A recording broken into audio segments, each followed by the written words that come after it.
Bom dia, irmãos, bom dia, irmãs, ou se vão ver em outro horário, né? Boa tarde ou boa noite.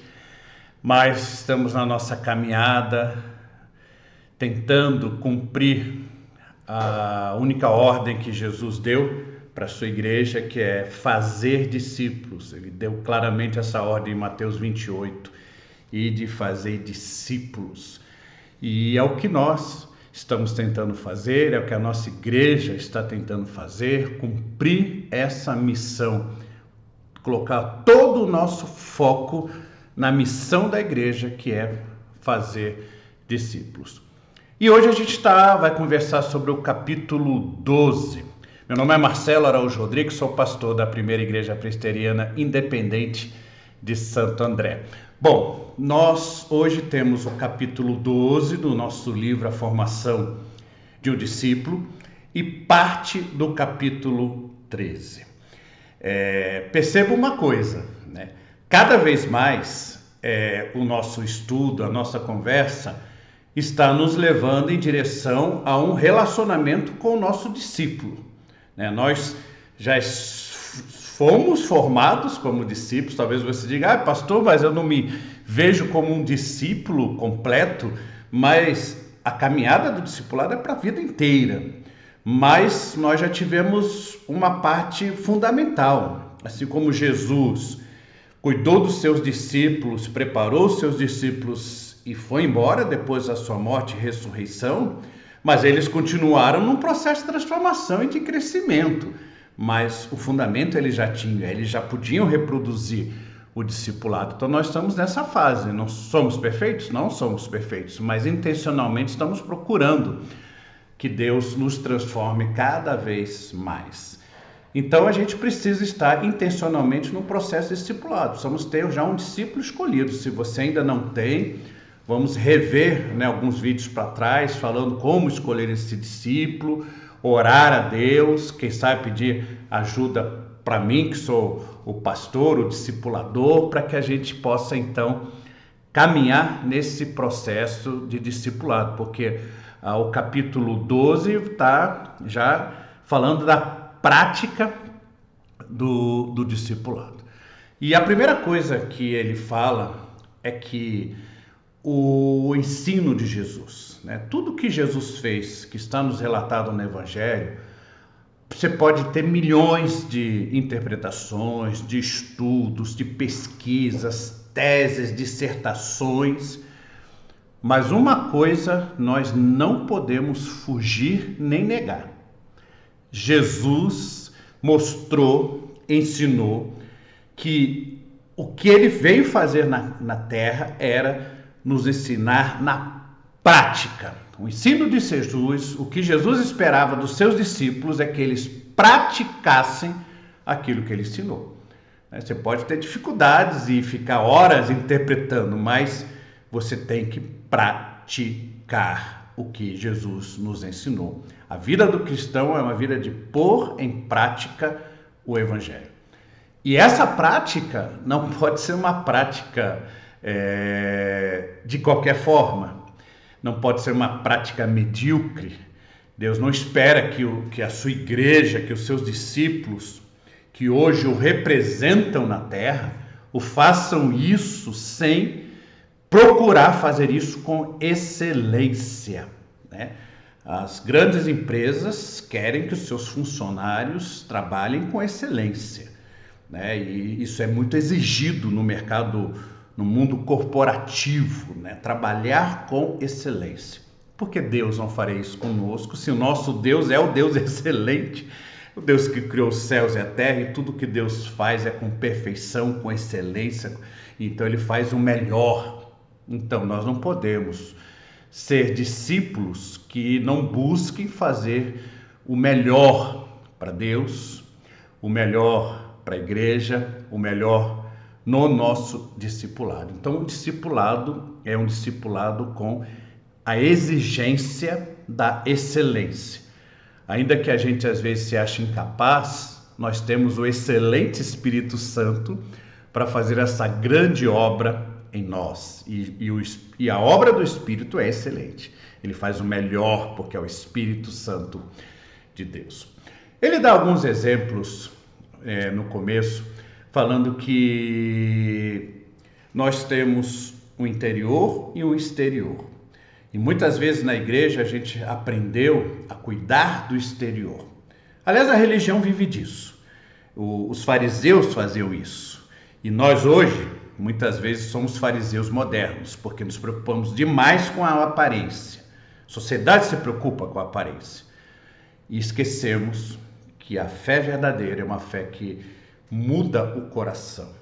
Então, às vezes a gente vai fingindo que somos bons discípulos, mas acontece alguma coisa e o nosso verdadeiro eu, o que nós somos de fato, aparece, né? Então, ele dá alguns exemplos. Às vezes você está num shopping, né, procurando um lugar para estacionar, e aí você acha a vaga, ou no supermercado, aí você acha aquela vaga que você... Quando você vai parar, vem um outro cara e para na vaga na sua frente. O que você faz?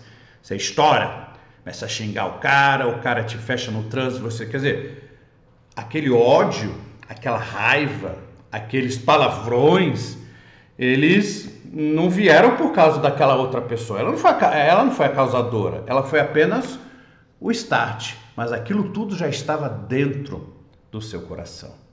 Passa uma mulher bonita, com uma roupa provocante, e daí você olha com desejo de possuir aquela mulher, imaginando um monte de coisas, e aí depois fala, não, a culpa é dela, por que ela usa essa roupa aí chamativa assim? Aquilo já estava no seu coração, ela apenas foi um start, né? Uma fagulha para aquela maldade, aquela lascívia que existia dentro de você saísse.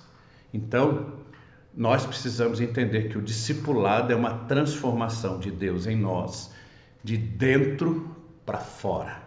Por isso que a lei não funcionava, e Jesus então veio e cumpriu a lei, para que agora esta transformação de Deus não ficasse mais do lado de fora, começasse dentro da gente, no nosso coração. Então nós precisamos entender que no discipulado nós precisamos reproduzir no nosso discípulo a nossa experiência de envolvimento com Cristo. Quer dizer, o que Deus está fazendo em nossas vidas, nos transformando de dentro para fora, isso a gente precisa reproduzir no nosso discípulo. E Paulo teve vários discípulos, mais um deles, por exemplo, Timóteo, outro Tito, né? E a gente tem o registro na Bíblia dos conselhos de Paulo a Timóteo. E ele fala para Timóteo, no primeira carta de Paulo a Timóteo, capítulo 4, verso 12, um texto, aliás, muito conhecido. Quando eu me converti na minha igreja, eu participava da mocidade, e esse texto era a primeira parte era o motto da mocidade.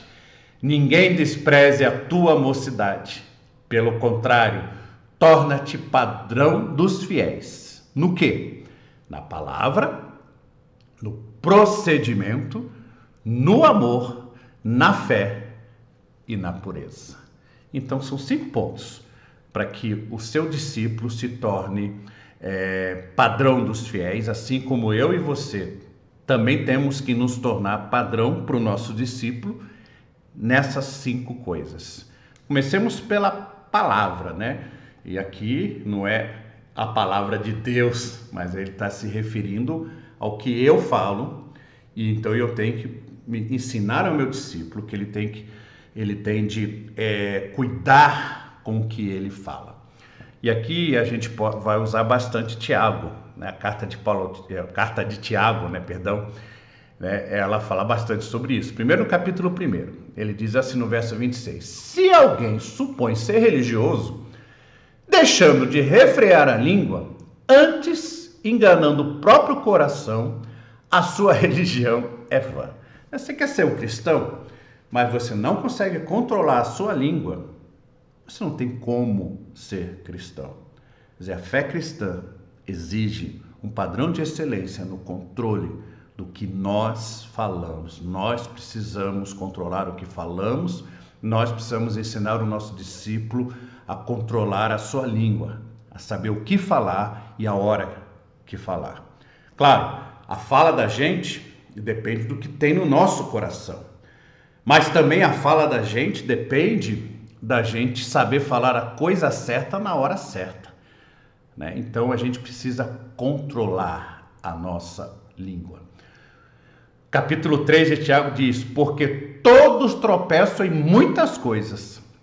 Porém, se alguém não tropeçar no falar, é varão perfeito, capaz de refrear também o corpo. Veja que Tiago nos mostra que para a gente controlar o corpo, né, tudo que existe em nós, né, a nossa vida, e vamos dizer assim, se a gente conseguir controlar o que a gente fala, se a gente criar essa capacidade de controlar o que a gente fala, a gente consegue controlar tudo mais na nossa vida. Porque Tiago também diz: ora, a língua é fogo, a língua é mundo de iniquidade. A língua está situada entre os membros do nosso corpo e contamina o corpo inteiro. Não só põe em chamas toda a carreira da existência humana, mas também é posta ela mesma em chamas pelo inferno. A língua é muito complicada. Uma língua sem controle expressa orgulho pela vanglória, instiga ao mal moral por meio de histórias picantes, humor negativo ou insinuações racistas. Hipocritamente, ela bendiz a Deus enquanto amaldiçoa o homem, criação divina. Então, a gente muitas vezes não gosta da carta ao Tiago, muitas vezes não lemos, e se lemos, nós ignoramos o que a gente lê, e está lá tão claramente falando a importância da gente controlar a nossa fala, de refrear. Ele dá o exemplo de como você põe aquele cabresto no cavalo, ou no burro, no jegue, e com aquilo ali você vai controlando. Você quer que ele vá para a direita, você puxa para a direita, você quer para a esquerda, ele vai, mas se você soltar aquilo, ele vai para onde ele quer. E a gente não pode deixar a nossa língua falar o que ela quer. A gente não pode tirar um filtro entre o cérebro e a boca e deixar a boca falar tudo que você pensa, ele vai falando, vai magoando as pessoas, vai falando mal das pessoas, vai fazendo fofoca. Nós não podemos ser desta maneira.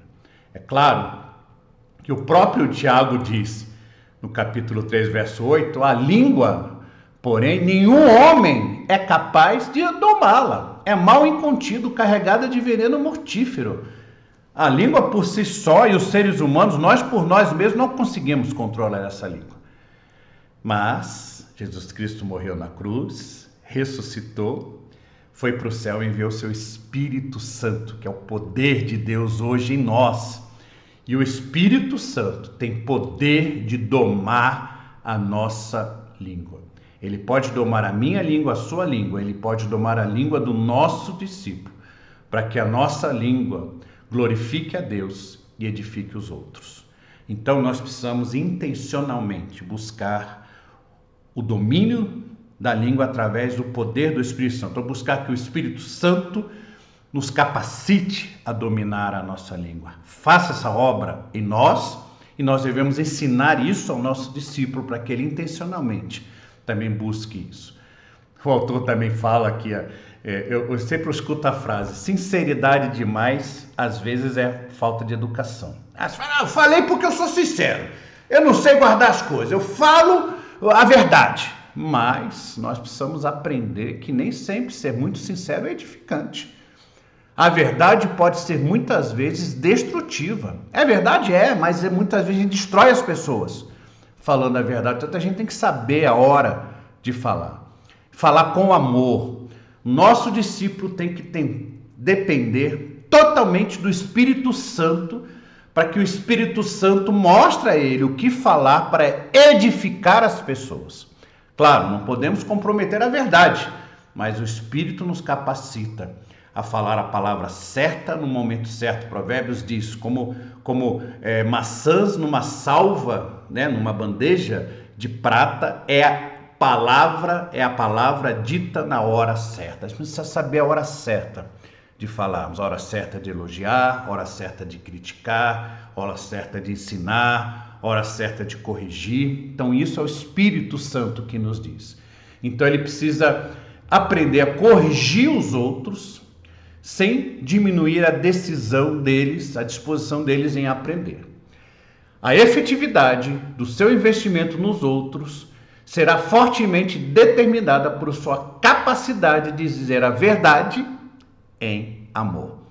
vale para nós. E a gente tem que ensinar isso para o nosso discípulo. Termina essa parte sobre controlar a nossa palavra, saber o que falar, que Paulo lá diz que a gente tem que ser exemplo no que falar, com a oração do Salmo 19, verso 14. As palavras dos meus lábios, o meditar do meu coração, sejam agradáveis na tua presença, Senhor, rocha minha e redentor meu. Essa deve ser a nossa oração ao Espírito, a minha oração e a oração do meu discípulo. Devemos orar juntos pedindo isso. Bom, Paulo fala também que nós devemos ser exemplo na nossa conduta. O comportamento do meu discípulo deve produzir o respeito que ele tem por Cristo que habita nele. Bom, se vale para ele, vale para mim, para você. O nosso comportamento tem que demonstrar que nós temos um compromisso com Cristo e que Cristo de fato habita em nós. Nós precisamos ter um amor interessado intencionalmente pelas pessoas, e este amor vai fazer com que a gente tenha sensibilidade pelos outros, e isso vai atrair essas pessoas para Cristo. Precisamos desenvolver excelência no nosso discípulo e ajudá-lo a entender a sua vida, a sua conduta a partir de prioridades. Ele tem que aprender a dizer não para certas coisas que são aparentemente boas, mas que não se encaixam no propósito e objetivo, que não ajudam a atingir o seu alvo de fazer discípulos. Domingo, na escola dominical, conversamos sobre isso. Na igreja, às vezes, tem um monte de coisas que são boas, legais, importantes, que ajudam muito a sociedade, o mundo, a cidade, mas o nosso alvo é fazer discípulos. Então, eu preciso fazer discípulos. Essa é a missão da igreja. Deixemos as outras coisas para as ONGs fazerem e tal, porque a nossa atividade fundamental, a nossa missão que Jesus deu é fazer discípulos. Eu não posso me desviar dela. E Satanás gosta de nos dar muitas oportunidades para a gente fazer um monte de coisa diferente. E às vezes a gente resolve fazer um monte de coisa ao mesmo tempo. E aí a gente acaba fazendo um monte de coisa, mas tudo mal feito, né? Eu sou uma pessoa assim, eu sei fazer um monte de coisa, mas com certeza eu não faço nenhuma das monte de coisas que eu sei fazer bem feito. Você fazer um monte de coisas, mas você acaba fazendo. Se quer fazer ao mesmo tempo, você vai acabar fazendo mal feito, porque você não vai ter tempo para se dedicar a cada coisa. Então é melhor você ter foco, escolher uma única coisa para fazer e fazer bem feito. Qual é essa única coisa? Fazer discípulos. Então, na minha conduta deve expressar esse meu foco. E o autor também nos mostra nesse capítulo 12, nessa parte da conduta, que precisamos estabelecer uma escala de prioridade na nossa vida, né? Se alguém lhe perguntou o que é mais importante na sua vida, você vai ter que responder: Deus.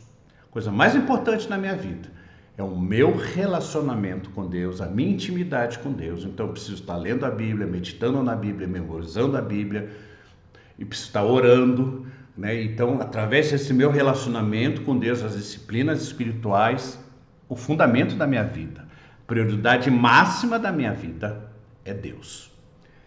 Em seguida, e aí que está o grande problema, acho que todo mundo concorda que a prioridade número 1 é Deus, a grande questão é a prioridade número 2.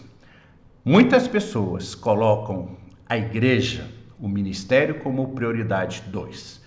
E muitos pastores caem por causa disso, porque colocam o ministério como prioridade. Às vezes colocam até acima de Deus o ministério como prioridade. Eu tenho que trabalhar, eu tenho que servir, eu tenho que estar na igreja. E às vezes nós crentes, né, os membros da igreja, vocês que trabalham na igreja, têm funções, ministérios na igreja também, eu preciso fazer isso, eu preciso fazer aquilo, e a gente vai se dedicando e a gente acha, eu estou me dedicando a Deus, então Deus é a prioridade, porque eu não estou dedicando à igreja de Deus, então eu estou dedicando a Deus, mas não. Antes da igreja e do ministério está a família. Deus, família, e depois o ministério. Eu tenho que me dedicar à família. Eu tenho que cuidar dos meus filhos. Eu tenho que cuidar da minha esposa. As mulheres precisam cuidar do seu esposo, precisam cuidar dos seus filhos, têm que se dedicar. Eles são mais importantes do que a igreja. Para você servir na igreja, inclusive, você precisa ter uma família que é serva de Deus porque você investiu tempo e a sua família é prioridade. Veja que quando Paulo vai falar sobre como que você pode ser um presbítero na igreja, um diácono, alguém que vai assumir alguma função na igreja, ele fala, olha, é importante que essa pessoa governe bem a sua casa. Ora, se ele dedicar primeiro à igreja e depois à casa, ele não vai conseguir cuidar bem da casa. Se ele não conseguir cuidar bem da casa dele, ele não vai poder cuidar bem da igreja. Então eu só posso cuidar bem da igreja na medida exata que eu cuido bem da minha casa, da minha família, né? Então, a família vem antes da igreja, né? Então, às vezes, a gente tem muitas vezes problema com nossos filhos, porque os filhos veem que você se liga mais para a igreja do que para eles. E eles precisam estar à frente da igreja. Às vezes, eles não gostam da igreja e odeiam a igreja porque acham que você ama mais a igreja do que a eles. Quando, na verdade, você tem que ter eles como prioridade. Deus primeiro, claro. Deus acima dos filhos, da família, de tudo. Mas depois vem a sua família. Então, nós precisamos, né, aprender a cuidar da nossa família. E aí, é claro, depois que a gente tem Deus em primeiro lugar, a família em segundo lugar, a gente, então, vai se dedicar com excelência à igreja. Paulo diz também a Tito, torna-te pessoalmente padrão de boas obras no ensino, mostra integridade, reverência, linguagem sadia e irrepreensível, para que o adversário seja envergonhado, não tendo indignidade nenhuma que dizer ao nosso respeito. O comportamento do discípulo, e o nosso, é modelado pelo comportamento de Cristo. Nós precisamos ser sal. E o autor fala uma coisa que eu nunca pensei. O cristão salgado, o cristão que salga o mundo, vai fazer com que o mundo tenha sede. Se você come uma comida salgada, dá vontade de beber água, né? Beber alguma coisa, tem sede. Quando a gente salga o mundo, somos cristãos de verdade, discípulos de Jesus de verdade, o mundo salgado vai ter sede de Deus e vai buscar a Deus. Agora, se o sal não salgar mais, para que serve? Não serve para nada. Tem muita gente no mundo que não gosta de fazer negócios com crente. Você já ouviu falar isso? Por quê? Às vezes você vai numa loja no interior, morei em São Miguel Arcanjo, morei em Porto Feliz, morei em Antonina, cidades pequenas. Antonina tem 17 mil habitantes, São Miguel Arcanjo 60 mil habitantes. E nessas cidades pequenas ainda é comum a pessoa ir comprar no comércio e marcar a dívida numa ficha ou no caderninho. Talvez aqui em São Paulo já foi assim bem antigamente. E aí você pergunta para os comerciantes na cidade, quem são os piores pagadores? Os crentes. Os crentes são os piores pagadores. Então, se eu tenho que dar exemplo na minha conduta, a minha conduta tem que ter ser pautada pela ética. E a ética diz que se eu comprei este celular, eu tenho que pagá-lo, né? Não é justo que eu obrigue a empresa que me vendeu esse celular a não receber o dinheiro por ele. Ah, mas porque eles estão cobrando demais, o lucro deles é absurdo, isso é revoltante. Não importa. Você comprou, você assumiu o compromisso de pagar. Às vezes a gente tem uma empresa, um comércio, e a gente só nega imposto. E é uma coisa que o brasileiro faz, né? Sim, com tanta naturalidade como andar na rua e beber água, né? Sonegar imposto. Ah, eu argumento, não, mas é que o governo gasta mal dinheiro, há muita corrupção e tal. O que é certo, o que é errado, é errado. O cristão tem que dar exemplo. Então o cristão não pode sonegar imposto. Isso é crime. Sonegação de imposto é crime. Então o cristão não pode cometer o crime. O único crime que o cristão pode cometer é que se o governo dizer que você está proibido de pregar, você pode ir lá e pregar. Fora isso, nós não podemos. Nós temos que cumprir as leis, temos que obedecer, temos que ser éticos. E isso é parte da nossa conduta. Muitas vezes a gente vê filmes, séries por aí, né? E você não percebe, mas o filme e a série te leva muitas vezes a você torcer pela pessoa que está errada e você ficar a favor da pessoa que está certa, né? Então isso não pode. Você tem de quem está errado, quem está certo, né? Mas às vezes o filme vai nos levando, a gente fica lá achando que o bandido é mocinho, que o mocinho é bandido, né? Mas nós não podemos fazer isso. Então temos que dar exemplo. Timóteo capítulo 3, verso diz: pelo contrário, é necessário que ele tenha bom testemunho, nosso discípulo, dos de fora, a fim de não cair no opróbrio e no laço do diabo. Bom, agora a gente tem o amor para falar. Então, exemplo de conduta, exemplo no procedimento, exemplo no amor.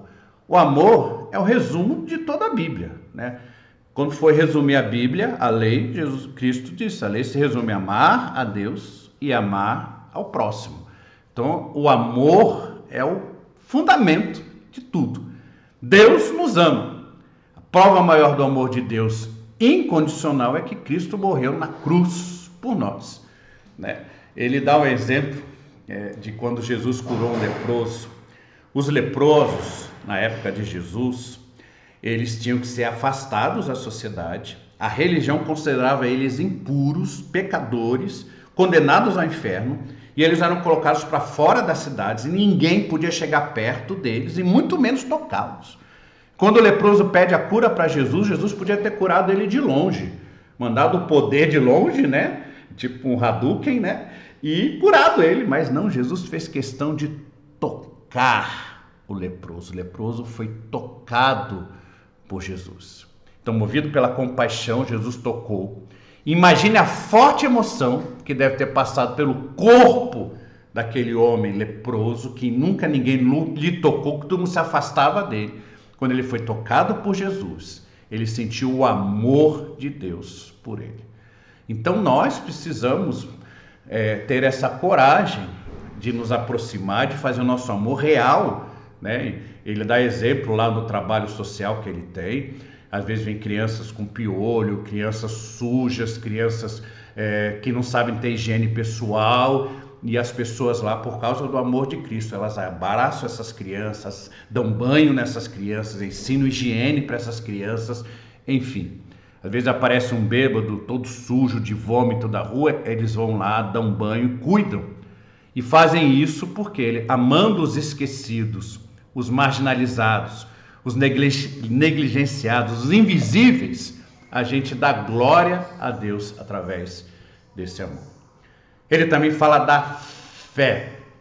O nosso discípulo tem que ser movido pela fé. A fé aqui não é tanto aquela questão da esperança, mas a fé aqui é crer no que Deus falou, crer nas promessas de Deus. Então, quando os discípulos de Jesus receberam a ordem de Jesus de sair pelo mundo e fazer discípulos, eles devem ter pensado, nós não somos capazes de fazer isso. Mas Jesus Cristo disse, eu vou estar com vocês todos os dias. Eu estou dando autoridade para vocês. E aí eles acreditaram, tiveram fé nas palavras de Jesus e resolveram desbravar aquele mundo. E hoje a fé cristã está espalhada por todo o mundo. Então, a fé é crer no que Deus nos falou. A fé é aplicar a palavra de Deus. Ver que a gente, quando aplica, ela funciona. Então, às vezes a gente também vai olhar para todo esse processo discipulado, você vai falar, eu não sou capaz de discipular alguém. Eu não sou capaz nem de ser discípulo. Às vezes eu olho para mim como pastor e penso, eu tenho muita dificuldade. Será que eu vou ser capaz dessa grande visão do discipulado que Deus me deu? Mas eu tenho que ter fé que o Espírito Santo nos capacita. E se eu tenho fé, e se eu acredito que Deus falou que vai fazer a obra através de nós, Ele vai fazer a obra através de nós. Então a fé permanece em oposição completa a uma vida controlada por emoções. A fé olha além das circunstâncias e olha para um Deus que não muda. Por último, ele fala que nós devemos ser, Paulo falando a Timóteo, que nós devemos ser exemplo de pureza. Pureza, nós devemos ser puros.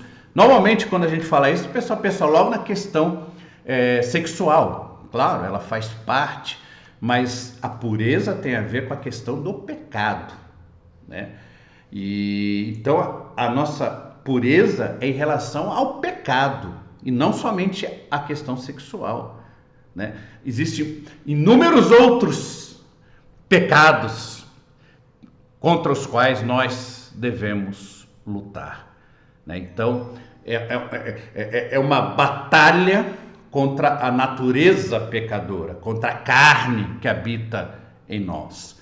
E a gente precisa ser purificado, santificado por Deus. É o Espírito Santo que faz essa obra. Jesus derramou seu sangue para nos lavar dos pecados. A gente confessa os pecados, mas nós precisamos intencionalmente buscar a mudança e a transformação, para não ficar aquela repetição, né? De escorrega, cai, levanta, escorrega, cai. Não, chega uma hora que nós precisamos, Senhor, me ajuda a não escorregar mais. Eu preciso ter mudança e transformação na minha vida. Então, quando ele fala na questão da pureza, é essa busca intencionalmente por transformação. E a gente precisa ter um canal aberto com o nosso discípulo para perguntar para ele como está a sua vida, como está a sua vida de pureza, quais são os seus pecados que você está lutando contra eles. E a gente aprender a também não dar aquela de santarrão, né? Porque você fez isso, nossa, como você é pecador. Nós somos pecadores e nós precisamos dar a liberdade ao nosso discípulo de se abrir conosco. É doloroso reconhecer impureza, é doloroso e humilhante confessar que precisamos de apoio, mas nós precisamos dar esse suporte, ajudar os nossos discípulos na batalha que eles travam contra o pecado, que nós também travamos contra o pecado. Ele precisa saber disso, que também nós estamos nessa batalha, e ele então pode se abrir conosco. Ele dá 3 passos para que a gente possa alcançar a pureza. Primeiro, metanoia. Metanoia é mudança de pensamento, é o que Paulo diz. Arrependimento não é ficar, eu não devia ter feito isso. Arrependimento na Bíblia é metanoia, no grego. É mudança de mente. Nós precisamos mudar a nossa cabeça, o nosso jeito de pensar, nos converter de verdade. E conforme a gente vai se convertendo, mudando a nossa mente, passando até a mente de Cristo e alimentando a nossa mente com coisas boas, com coisas que vêm de Deus, com a palavra de Deus, a gente vai alcançando a pureza. É preciso que a gente tenha uma igreja saudável. Uma igreja que seja um ambiente onde os cristãos maduros cuidem dos cristãos mais novos e deem suporte a eles, para que eles possam crescer também na questão da pureza, da santificação. E a confissão de pecados. A gente precisa confessar os nossos pecados uns aos outros, está em Tiago isso. Não adianta só confessar para Deus. Eu preciso confessar o meu pecado para o meu mentor, para o meu discipulador. Você precisa confessar os seus pecados para eu que sou seu discipulador. O seu discípulo precisa confessar os pecados para você. E essa confissão vai trazer no seu bojo a intencionalidade de mudar com a força do Espírito. Bom, esse era o capítulo 12. Ainda temos um pedacinho do capítulo 13, que é treinamento na prática, né? Então, quando você vai aprender qualquer coisa, você só aprende quando você pratica. Você vai aprender a dirigir, você senta no volante. Primeiro o instrutor senta no volante, diz tudo que você tem que fazer. Depois ele coloca você no volante, vocês começam a primeiro andar alguns metros, depois andar um quarteirão, depois começam a andar 2, 3, depois começa a andar pela cidade. Você vai desenvolvendo o aprendizado na prática. Claro que ele não vai te botar numa rodovia ou numa Avenida Paulista, numa 23 de maio, no horário do rush, ou numa Radial Leste no horário do rush, mas você vai desenvolvendo aprendizado na prática. Então nós precisamos treinar os nossos discípulos na prática. E esse treinamento prático vai exigir que a gente dedique tempo ao nosso discípulo e permita que ele participe da nossa vida e do nosso ministério. Como? Delegando. Nós precisamos aprender a delegar.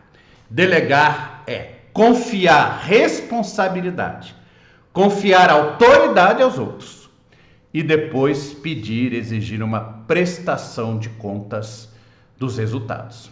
Jesus foi mestre no ensino e Jesus foi mestre no treinamento mediante a delegação de responsabilidade. Você pode reveja o ministério de Jesus. Veja que às vezes ele manda um discípulo procurar comida. Quando ele vai distribuir os pães, ele manda os discípulos distribuir os pães. Outra hora ele manda o discípulo arrumar um barco. Manda os discípulos conseguirem irem numa cidade seguinte, preparar o lugar para ele ficar. Manda os discípulos procurarem um jumentinho para ele montar, para ele entrar triunfalmente em Jerusalém. Ele vai delegando coisas para os discípulos fazer, coisas pequenas. Mas com o tempo ele vai delegando coisas maiores. Você vê também que ele chega uma hora que ele permite que os discípulos batizem. Chega uma hora que ele faz uma comissão, manda os discípulos de 2 em 2, de cidade em cidade para evangelizar. Quer dizer, ele delega autoridade a eles e manda eles viverem na prática o ministério, a pregação. Então e por fim, ele morre, ressuscita, e quando ele vai inaugurar a igreja, ele fala: agora vocês estão prontos, eu delego a vocês a autoridade para vocês inaugurarem a igreja. Então nós precisamos delegar para os nossos discipulados, os nossos discípulos, vamos ir delegando. Claro que para delegar nós temos 4 diretrizes. Primeiro, eu nunca posso delegar alguma coisa prematuramente. Por quê? Se ele conseguir fazer muito fácil, sem estar preparado, ele pode ficar orgulhoso e achar que ele é capaz de fazer as coisas e que ele não precisa de Deus. Ele achar que é mais importante fazer do que ser. E ele achar que não vai mais precisar da obra do Espírito Santo. Ele entende que ele é apenas um servo, que Deus está o usando. Preciso delegar com clareza. Eu tenho que me certificar que ele entendeu claramente o que é para ele fazer. Tenho que fazer como Jesus, delegar aos poucos. Quem sabe no começo a gente faz junto, depois eu vou delegando uma coisa devagar para ele, pequenas tarefas, e aí seria bom que a gente delegasse pequenas tarefas com alta probabilidade de sucesso, para que ele não fracasse logo no começo. Claro, o fracasso faz parte da vida, a gente vai ensinar isso para ele, mas no começo fracassos podem trazer insegurança e a gente tem que ajudá-lo a evitar erros desnecessários, que vai prejudicar a sua confiança. Então a gente vai delegando aos poucos e a gente vai também, que é o 4º ponto, inspirar confiança nele. Você tem que elogiar. Ele tem que saber que você confia na capacidade dele de cumprir a tarefa que você deu a ele. Você tem que falar que, olha, eu estou observando que você cresceu, que você desenvolveu, então eu acho que você agora é capaz de desenvolver essa tarefa que eu estou delegando a você. E quando ele cumprir a tarefa, você então traz para ele, né, o elogio, o reconhecimento. Se for criticar, crítica construtiva, olha, podia melhorar um pouco aqui, tal, mas foi ótimo o que você fez e tal, mas não se concentra nas falhas, porque todo mundo erra. Certifique-se que ele se sinta que está dando uma contribuição para o seu ministério, que está te ajudando a cumprir o seu ministério. Agora, responsabilidade e autoridade são dadas juntas. Você não pode dar uma responsabilidade a qual não se acompanha com uma autoridade para ele. Então, você fala, vai fazer isso. Mas quando ele vai fazer, ele tem que ligar para você. Mas eu posso fazer assim, eu posso comprar aquilo, eu posso fazer aquilo outro. Não, vai fazer isso, você tem uma autoridade, você tem esse orçamento, você pode gastar até tanto, vai lá, dá um lanche para os jovens e você pode gastar R$100. Então, ele tem a responsabilidade, tem uma autoridade, tem um limite para ligar. Então, a gente trazer junto. E a gente não pode esquecer. Autoridade, responsabilidade, prestação de contas. Ele tem de prestar contas. Jesus exercitou a prestação de contas. Os discípulos voltaram de tudo que eles fizeram e prestaram contas a Jesus. A igreja não gosta de prestação de contas. Pastores não gostam de prestação de contas, mas presbíteros também não gostam, os membros da igreja.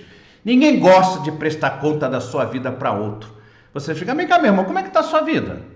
Você está fazendo? Você está cumprindo? Você está lendo a Bíblia? Você está orando? A gente não gosta que as pessoas... está achando que vai mandar em mim, que manda em mim, que cuida de mim? Nós precisamos prestar contas uns para os outros, vocês para mim e eu para o meu mentor, e os nossos discípulos têm que prestar contas para nós. Os crentes da igreja não aprendem a crescer no evangelho porque não prestam contas. Ninguém fala nada. Vocês têm que orar. E ninguém pergunta se alguém orou. Então é preciso prestar contas. A tragédia da igreja hoje é que tão poucas pessoas estão dispostas a usar o tempo necessário e investir emocionalmente em outra pessoa, como se requer na prestação de contas. Por isso que eu preciso investir na pessoa para que ela preste contas. Antes de começar o seu relacionamento discipulado, você se comprometeu a ajudar o discípulo e a crescer por meio da prestação de contas. Não fale com ele. E a última coisa do treinamento é a retirada. Vai chegar uma hora que você vai se retirar e falar: agora, discípulo, você já é capaz de fazer novos discípulos. Vejam que Jesus fez isso. 3 anos na terra, morreu, ressuscitou. Ele podia passar, ressuscitar o resto da vida aqui. Ele falou: agora eu vou me retirar para vocês tornarem a igreja real através do discipulado. E ele se retirou, mandou o Espírito Santo, que agora é quem nos capacita a viver. Então a gente vai ensinando a obra de Cristo. Ele treinou, a gente vai treinando os homens. Mas chega uma hora que ele fala: agora vocês são capazes de fazer. Claro, como eu disse no começo, a gente não está completo, a gente não é perfeito, mas nós já temos o básico para discipular outros e continuar na nossa caminhada pessoal de se tornar parecido com Jesus, mas nós já podemos passar o que Deus já fez na nossa vida para outros. E quando o nosso discípulo começa a discipular outro, é hora da gente retirar. É o final do treinamento. Ele começa a fazer novos discípulos. Então, claro que a gente continua esse relacionamento com ele, mas agora o foco muda. Agora a gente vai dar assessoria, a gente vai ajudá-lo e vai deixar que ele treine uma outra pessoa, porque ele agora é um discípulo atuante. Terminando, e hoje o vídeo foi muito longo, estou convencido de que, frase do autor do livro, estou convencido de que o treinamento de outros para que treinem outros é uma das maiores alegrias que Cristo nos permite experimentar na igreja. Mas exige enorme esforço e grande concentração de energia e vontade. O meu desafio, a minha oração, é que você seja a pessoa de Deus, homem ou mulher de Deus.